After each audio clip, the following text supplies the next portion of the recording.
The alarm goes off at 4:30 in the morning. Not 4:29, not 4:31, exactly 4:30.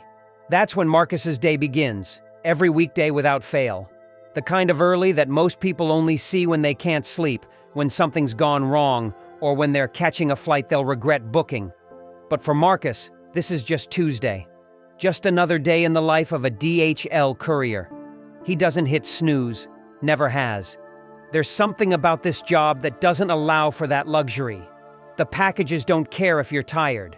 The schedule doesn't bend because you stayed up watching one more episode. So Marcus swings his legs out of bed, feet hitting the cold floor, and he's already thinking about the route. Always thinking about the route. The house is quiet. His wife's still asleep, won't be up for another hour and a half. The coffee maker's set to start at 4:25, so by the time he shuffles into the kitchen, there's already that smell. Dark roast, strong enough to wake the dead. He pours a cup, black, no sugar. Drinks it, standing at the counter while he checks his phone. Weather forecast first. Rain's supposed to hold off until afternoon, which is good. Rain changes everything. Makes the day longer, the roads slower, the packages heavier somehow. He scrolls through the delivery app, even though he knows he shouldn't. The route won't be finalized until he gets to the depot, but he can't help himself. Looks like 150 stops today. About average. Could be worse. Could be the week before Christmas when that number doubles and the day doesn't end until you can't remember what daylight looks like. Marcus heads to the shower, quick and efficient. 5 minutes, in and out. He's learned that every minute at home is a minute less on the road, and those minutes add up. By the time he's dressed, in the yellow and red DHL uniform that's become like a second skin, it's 5 o'clock. He grabs his lunch from the fridge. His wife always makes it the night before. Turkey sandwich, apple, bag of pretzels, water bottle. Simple, reliable, like the job. The drive to the depot takes 20 minutes in the pre-dawn darkness. The roads are empty. Just the occasional semi-truck hauling who knows what to who knows where. Marcus likes this part of the day. The quiet before the storm. The world's still sleeping while he's already at work. He pulls into the parking lot at 5:30, right when the depot is starting to come alive. Other vans pulling in, other couriers arriving, everyone with the same look on their face. Tired but determined, ready but wishing they had 5 more minutes of sleep. Inside the depot, it's organized chaos. Conveyor belts running, packages moving, supervisors calling out instructions. The smell of cardboard and that particular depot smell that Marcus could never quite describe. Industrial, mechanical, purposeful. He checks in at the kiosk, scans his badge, and gets his assignment. Van number 712. He's driven it before. Good van. The air conditioning works, and the passenger seat doesn't have that weird squeak that some of the others do. The loading area is where the real work begins. His van is already partially loaded, the overnight crew having stacked the bulk of the packages in the back. But Marcus knows better than to trust someone else's loading system. He opens the rear doors and starts reorganizing. Heavy packages on the bottom, fragile ones where they won't get crushed. And the real trick, the one that separates good couriers from great ones, is organizing by route order. First deliveries near the door, last deliveries in the back. Simple logic that saves hours over the course of a day. There's a rhythm to loading a van. Lift with your legs, not your back. Stack tight, but not too tight. Leave yourself room to move. Marcus has loaded thousands of vans over the years, and his body knows the movements without his brain having to think about them. Lift, turn, stack. Lift, turn, stack. Each package gets a mental note. That one's going to the office building downtown. This one's for the retired lady who always offers him cookies. That heavy one's probably gym equipment for the guy in the suburbs who thinks working out at home is easier than going to the gym. By 6:15, the van is loaded. Marcus does his pre-trip inspection. Tires look good, mirrors clean, lights working. Fuel tank 3/4 full, enough to get through the day. He climbs into the driver's seat, adjusts the mirror even though it's probably fine, and syncs his handheld scanner to the van's system. The route pops up. 147 stops. He was close. The first delivery is a business address downtown. Needs to be there by 8. Plenty of time. He pulls out of the depot at 6:30, just as the sun is starting to think about rising. The sky's that weird in-between color. Not quite dark, not quite light. The streets are starting to wake up now. Morning commuters heading to work. Coffee shops turning on their lights. The city stretching and yawning and getting ready for another day. Marcus's first stop is a law office on the 6th floor of a downtown building. He parks in the loading zone, hazards on, grabs the package from the back. It's a medium-sized box. Probably legal documents, feels like paper anyway. The building lobby is empty except for a security guard who nods at Marcus. They know each other. 5 days a week, same building, same guard. Marcus signs in, takes the elevator to 6, and walks down the hallway to suite 602. No one's there yet. It's not even 7. So he leaves the package by the door, scans the barcode, takes a photo as proof of delivery, and he's done. First stop complete. 146 to go. Back in the van, Marcus is already thinking about the next 5 stops. They're all in the downtown area, all businesses, all before 8. This is the easy part of the day. Business deliveries are straightforward. Front desk, signature, done. It's the residential stops that get interesting. That's where the dogs come in. That's where the weird requests happen. That's where the stories live. By 8:30, the business stops are done, and Marcus is heading into the neighborhoods. Tree-lined streets with houses that all look vaguely similar. Driveways with minivans and SUVs. Yards with toys scattered across the grass. This is suburban America, and this is where Marcus spends most of his day. The 9th stop of the day is where he meets the first dog. He's pulling up to a ranch-style house with a white picket fence when he sees it. A golden retriever sitting in the front yard, watching him with those intelligent dog eyes that seem to know exactly what's about to happen. Marcus has been doing this job long enough to read dogs. This one's friendly, the tail's wagging, the posture's relaxed. But you never know, never assume. He grabs the package, a small box that weighs almost nothing, and approaches the gate slowly. "Hey there, buddy," he says softly. The dog stands up, tail wagging harder now. Marcus opens the gate carefully, and the dog bounds over, not aggressive, just excited. This is probably the most interesting thing that's happened all morning. Marcus lets the dog sniff his hand, then scratches behind the ears. The dog leans into it, eyes half closed in contentment. "You're a good boy, aren't you?" Marcus says. The dog's tail could power a small generator at this point. Marcus walks to the front door, the dog following at his heels like they're old friends. He sets the package down, scans it, takes the photo. The door opens just as he's about to leave. "Sorry about Murphy," a woman says, hair still wet from a shower, bathrobe on. "He loves the delivery people." "He's great," Marcus says, giving Murphy one more pat. "Brightens up the morning." "You want some water or anything? Coffee?" Marcus smiles but shakes his head. "I'm good, but thank you. You folks have a great day." "You too." And that's the thing about this job that Marcus loves. The little moments, the friendly dogs, the nice people, the way someone offers you coffee even though they don't know you. It's not always like that. Sometimes there are angry dogs. Sometimes there are angry people. But more often than not, it's just regular folks being decent to each other. The morning rolls on. Stop after stop.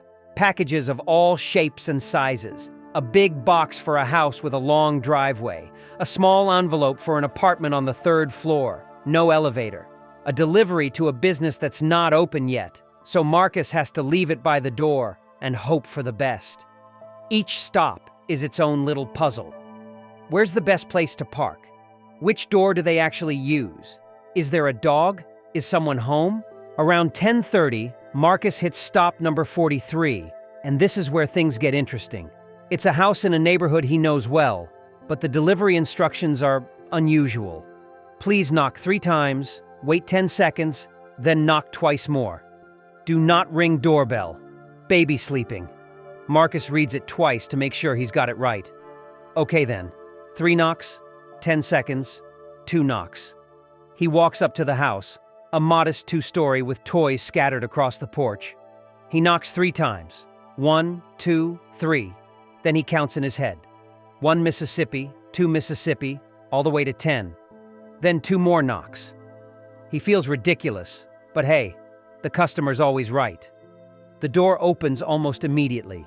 A man who looks like he hasn't slept in a week stands there, finger to his lips. He sees the package, sees Marcus, and his face breaks into a relieved smile. He takes the package, mouths, "Thank you," and slowly, carefully, closes the door.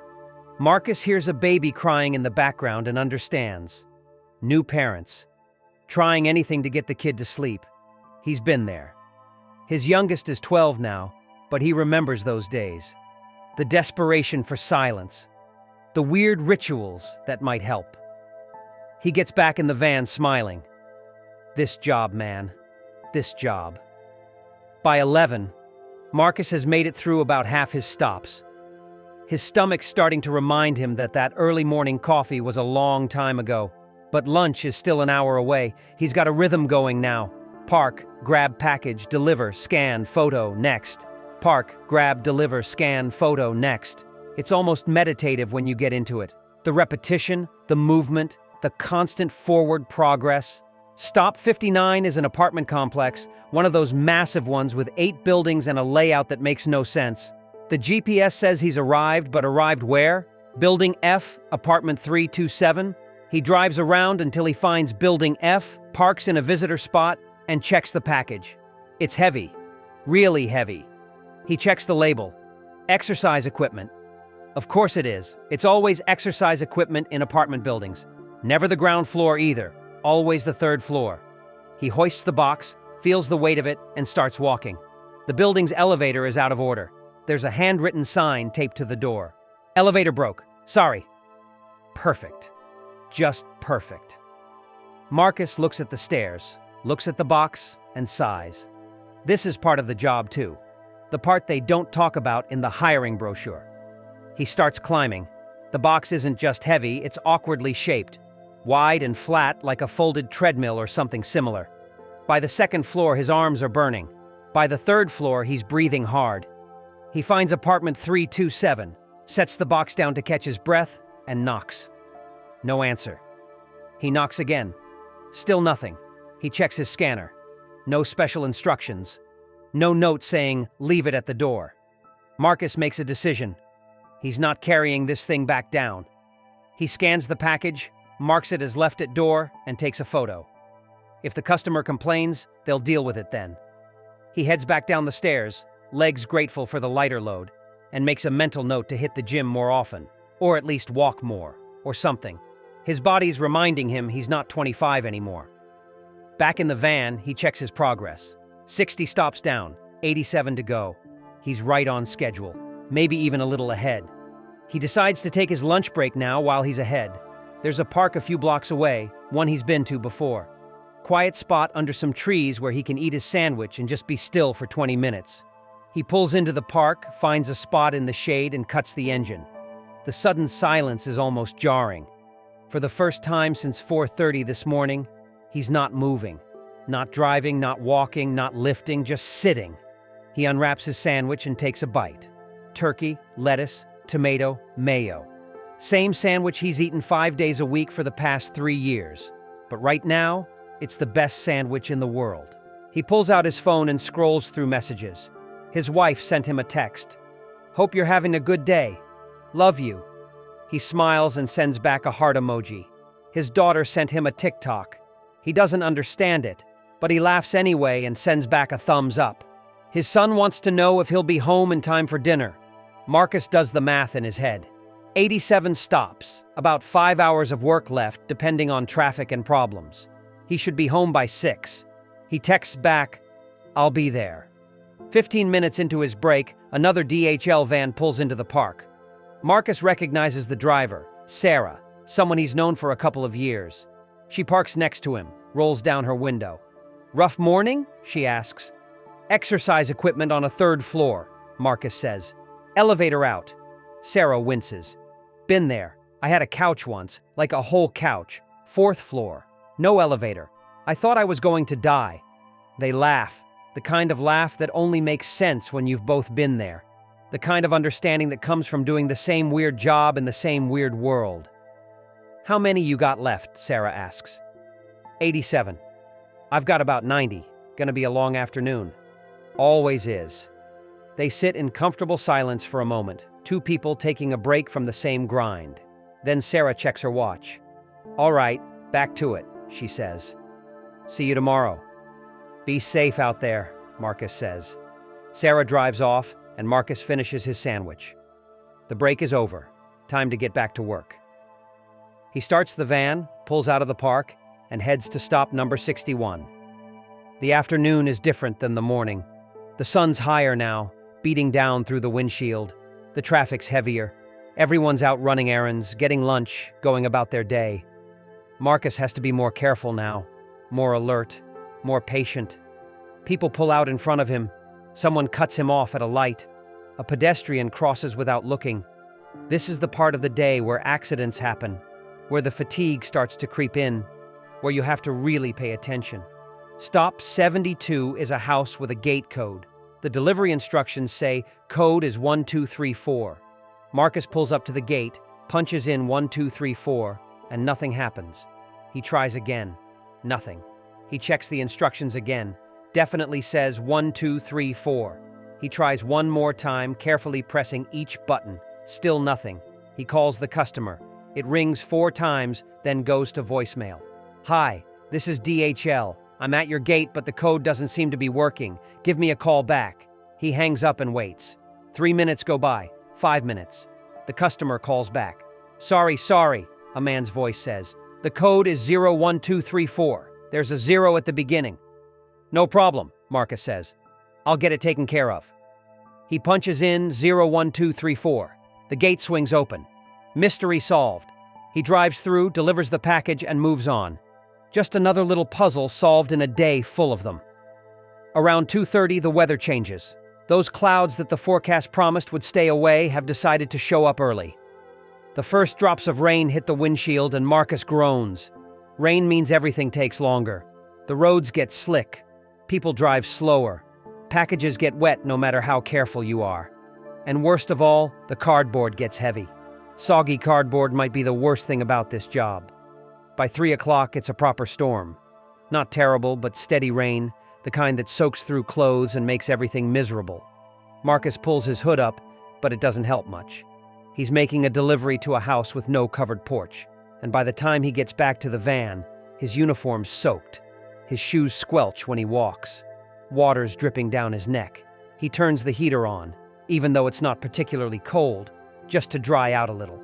Stop 81 is memorable for all the wrong reasons. It's a delivery to an apartment building, but when Marcus pulls up, there's nowhere to park. The street's packed. Cars everywhere. He circles the block twice, looking for a spot. Nothing. He finally gives up and double parks, hazards on, hoping he won't get a ticket or get towed or cause an accident. He grabs the package and jogs to the building. The apartment is on the 2nd floor, and the customer meets him at the door. Old guy, probably 75, wearing a bathrobe and slippers. "You're soaked," the man says, stating the obvious. "Yes, sir. Just a bit of rain out there." Come in. Let me get you a towel." "Oh, no, that's okay. Nonsense. Come in." Marcus hesitates. He's got 100 other stops to make. He's double parked. He's already behind schedule because of the rain. But the old man's face is so insistent, so kind, that Marcus can't say no. He steps inside, careful not to drip too much on the floor. The man disappears and comes back with a towel. Marcus dries off his face and hair, hands the towel back. "Thank you, sir. I really appreciate it." "You delivery people work too hard," the man says. "Rain or shine, you're always out there. My wife, God rest her soul, she used to say you folks were heroes. Modern-day heroes." Marcus doesn't know what to say to that. Heroes seems like a strong word for someone who just drives around dropping off packages. But he can see in the old man's eyes that he means it. That this delivery, this moment, this interaction matters to him. "Well, I better get back to it," Marcus says. "Got a lot more stops to make." "You drive safe out there, son." "I will. You take care now." Marcus jogs back to the van, checks for tickets. No ticket. Thank God. He pulls away, thinking about what the old man said. Heroes. He'd never thought of it that way. He's just a guy with a job. But maybe, to some people, that's enough. Maybe showing up every day, rain or shine, delivering the packages that people need and want and ordered. Maybe that's its own kind of heroism. Or maybe the old man was just lonely and wanted someone to talk to. Either way, it made Marcus feel good. Made the wet clothes and the sore feet and the 80-some stops still to go feel a little more manageable. The rain eventually eases up around 4 o'clock. Just a light drizzle now. Marcus is in a neighborhood he knows well, one where he's delivered hundreds of times. Stop 93 is a regular Mrs. Chen who orders something from Amazon practically every other day. He doesn't know what she orders, doesn't ask, but she's always there, always friendly, always says thank you. He pulls up to her house, grabs the package, which is small and light, and walks to the door. Mrs. Chen opens it before he even knocks. "Hello, Marcus," she says. She knows his name. After 2 years of regular deliveries, they're on a first-name basis. "Hi, Mrs. Chen. How are you today?" "Oh, can't complain. Did you see the rain this afternoon?" "I was out in it," Marcus says, gesturing to his still damp clothes. "You poor thing. Come in for a second, I made cookies earlier." Marcus wants to say no. He's got 50-something stops left, but Mrs. Chen is already heading into the house, and he follows because what else is he going to do? She comes back with a paper plate piled with chocolate chip cookies. "Take these for the road," she says. "Mrs. Chen, you don't have to." "I know I don't have to. I want to. You brighten my day every time you come by." Marcus takes the cookies, genuinely touched. "Thank you, really. These look amazing. Oh, they're nothing special, but enjoy them. And be safe out there." Marcus gets back in the van with a plate of homemade cookies.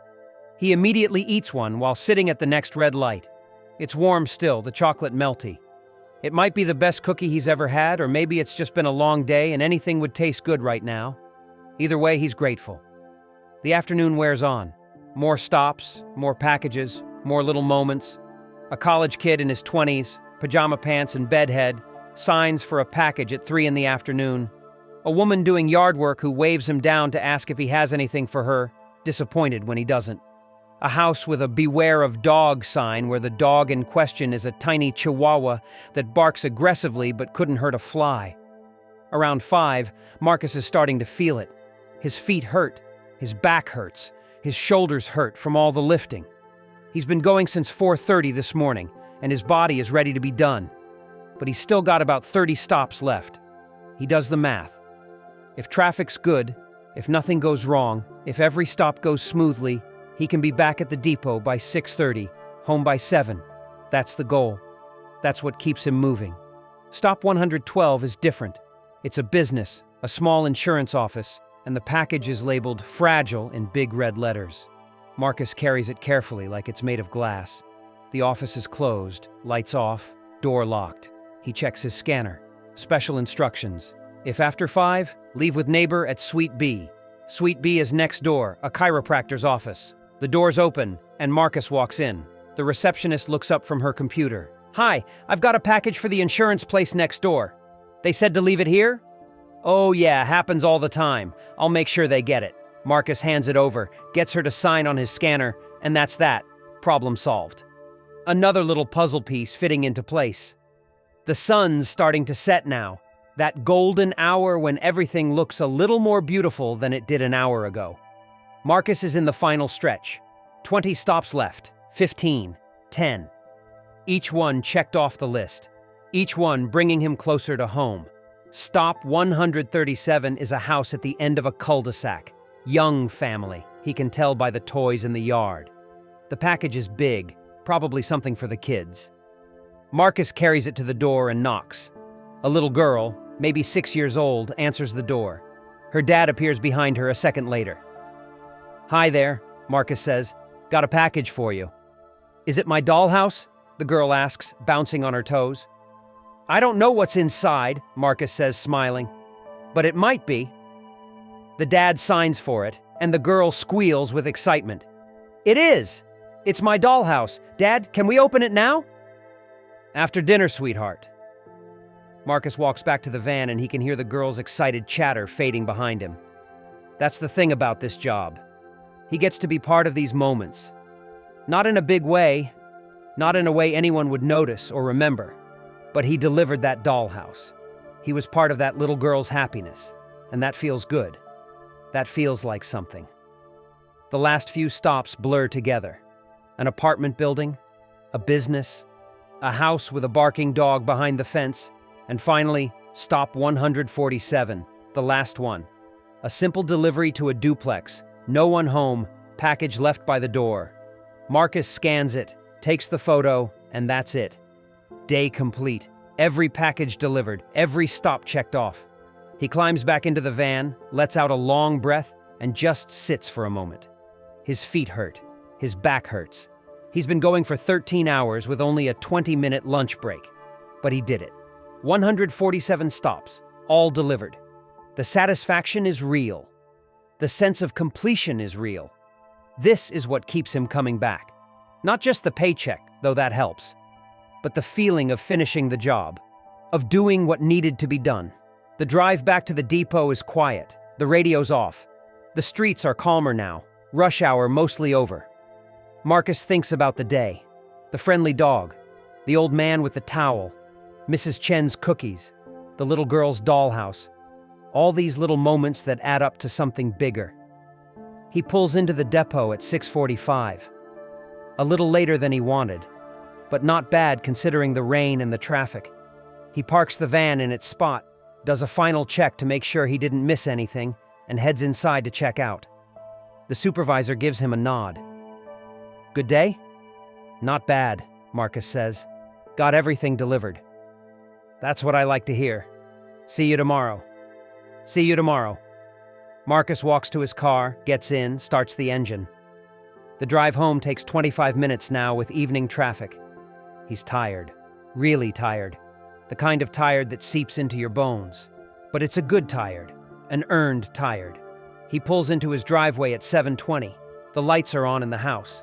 He can see his wife in the kitchen through the window. His kids are probably doing homework or watching TV. Normal life happening. His life. He sits in the car for a moment, gathering himself. 14 and a half hours since his alarm went off. 14 and a half hours of driving and walking and lifting and problem solving and dealing with people and dogs and rain and broken elevators and mysterious gate codes. Tomorrow he'll do it all again. 150 stops, more or less. Another day of packages, another day of moments. But tonight, he's home. He gets out of the car, walks to the door, and goes inside. His wife looks up from the stove. How was your day? Long, Marcus says. But good. How was yours? Also long. Also good. Dinner's almost ready. Marcus nods, takes off his boots, hangs up his jacket. His son wanders in from the living room. Hey, Dad, you're home. Can you help me with my math homework after dinner? Sure thing, buddy. His daughter appears, hugging him around the waist. Did you deliver a lot of packages today? 147, Marcus says. Wow, that's a lot. Yeah, it is. They head to the dining room, and Marcus sits down at the table, his family around him, dinner getting served, the TV on low in the background. This is what it's all for. The early mornings and the sore feet and the rain and the stairs. This moment right here, coming home to the people who matter. After dinner, Marcus helps his son with math. Fractions. Marcus isn't great at math, never was, but he tries. After homework, he watches a little TV with his wife. Some cooking show she likes. He's not really paying attention, just enjoying the stillness. The not moving. The not thinking about routes and packages and schedules. By 9:30, he's ready for bed. He takes a shower, brushes his teeth, sets his alarm for 4:30. His wife is already in bed reading a book. He climbs in beside her, and the relief of horizontal is almost overwhelming. You work too hard, she says without looking up from her book. Somebody's got to deliver all those packages, Marcus says. She smiles, puts the book down, turns off the light. Good night. I love you. Love you too. Marcus closes his eyes, his body still buzzing from the day, muscles twitching, mind still running through the route. But slowly, gradually, he starts to drift. Tomorrow's another day, another 150 stops, another set of moments, another chance to be part of people's lives in that small, invisible way. But tonight, right now, in the dark and quiet of his bedroom, Marcus is just grateful. Grateful for the job that's hard but honest. Grateful for the family that makes it all worthwhile. Grateful for the little moments that make the long days bearable. The friendly dogs and the kind strangers and the homemade cookies and the little girls with dollhouses. This is the life of a courier. Not glamorous, not easy, but meaningful in ways that are hard to explain to someone who's never done it. Every package tells a story. Every delivery is a small piece of someone's day. And Marcus, in his yellow and red uniform, driving his van through rain and sunshine, upstairs and through gate codes, past barking dogs and kind old men, is part of all of it. The alarm will go off at 4:30, and it will all start again. But for now, there's sleep. And that's enough. That's more than enough. That's everything. This is what it means to be a courier, to move through the world connecting people to the things they're waiting for, to solve 100 small problems every day, to be kind when it would be easier not to be, to show up rain or shine, tired or not, because that's the job. That's the commitment. People don't think much about delivery drivers. We see the vans, we grab our packages, we move on with our lives, but behind every delivery is a person like Marcus. Someone who woke up before dawn. Someone who climbed those stairs. Someone who figured out that gate code. Someone who got soaked in the rain and kept going anyway. The next time you see a courier, any courier, carrying that package to your door, remember this. Remember that they've probably been working since before you woke up. Remember that yours might be stop number 83 out of 150. Remember that they've dealt with barking dogs and broken elevators and traffic and weather and 1,000 small frustrations to get that package to you. And maybe, just maybe, offer them a glass of water. Or say thank you. Or just be patient when they're running a few minutes late. Because they're out there every day making sure the world keeps moving, one package at a time. That's the story of a courier. That's the story of Marcus. That's the story of thousands of people in yellow and red and brown and blue, driving their vans through every neighborhood in America, connecting us all in ways we don't often stop to think about. So here's to the couriers, the unsung heroes of the everyday, the ones who make sure that book arrives on time, that birthday present makes it to the party, that important document gets where it needs to go. They're out there right now, in the early morning or the late afternoon, scanning packages and taking photos and moving on to the next stop. And tomorrow, when Marcus's alarm goes off at 4:30, he'll do it all again. Because that's what he does. That's who he is. That's the life he's chosen. And despite the early mornings and the sore feet and the rain and the stairs, he wouldn't trade it for anything. This is the world behind the scenes. The world of the courier. The world of the DHL driver. The world that keeps spinning, one delivery at a time, from sunrise to sunset, every single day. Thank you for riding along tonight. Take care of yourselves out there. And the next time that knock comes at your door, remember the story of Marcus. Remember the journey that package took to reach you. Remember that somewhere, someone put in the work to make sure you got what you needed.